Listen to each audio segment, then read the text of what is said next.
Clifford Beers was a quiet revolutionary who changed how the world thought about mental illness. Born in 1876 in New Haven, Connecticut, into a respectable middle-class family, Beers grew up surrounded by both promise and hardship. Mental illness ran through his family, and several of his siblings struggled with psychiatric and medical problems. Clifford himself was bright and ambitious, attending Yale University, but after graduation his life took a painful turn. In 1900, Clifford suffered a devastating mental breakdown.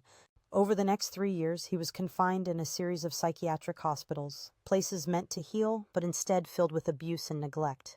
He was restrained, mocked, and beaten by attendants, treated less as a patient, and more like as a problem to be managed.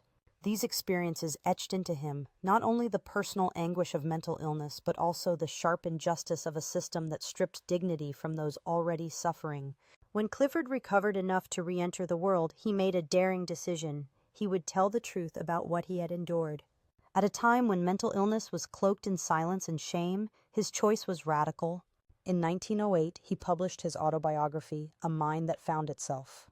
With honesty and clarity, Clifford Beers described both the torment of his illness and the cruelty of his confinement. His book shocked readers, but also won allies, including prominent thinkers like psychologist William James. The response propelled Clifford into activism. That same year, he helped establish the Connecticut Society for Mental Hygiene, and soon after, he founded the National Committee for Mental Hygiene, the forerunner of today's Mental Health America.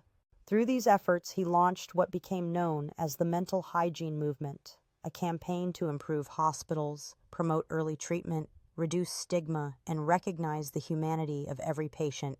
Though Clifford himself continued to struggle with relapses, he never abandoned his mission. He transformed personal suffering into a powerful movement that began to reshape mental health care in America. When he died in 1943, his legacy was secure. He had given voice to the voiceless and insisted that dignity and compassion must be at the heart of healing.